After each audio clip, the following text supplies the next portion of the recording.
ଚୈତ୍ରରେ ଝାମୁ ଜାତଲୋ ବଉଳ ଚୈତ୍ରରେ ଝାମୁ ଜାତଲୋ ବଉଳ ଚୈତ୍ରରେ ଝାମୁ ଜାତ ତେର ଭକତିଆ ଦଣ୍ଡ ଗଡ଼ୁଥିବେ ତେର ଭକତିଆ ଦଣ୍ଡ ଗଡ଼ୁଥିବେ କରିଥିବେ କାଷ୍ଠାବ୍ରତ ଚାଲ ଚାଲ ସଖୀ ଯିବା ଦେଖି କାକଟପୁରକୁ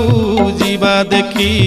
ଅପୁତ୍ରୀ କି ପୁତ୍ର ଅନ୍ଧକୁ ନୟନ ଦିଏ ମା ମଙ୍ଗଳା ଯାଚି ବଉଳ ଲୋ ଦିଏ ମା ମଙ୍ଗଳା ଯାଚି।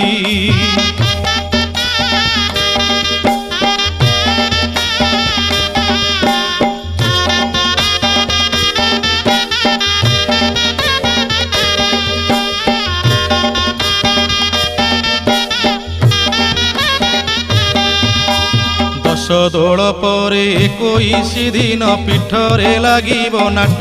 ସଙ୍ଗାତ ଲୋ ପୀଠରେ ଲାଗିବ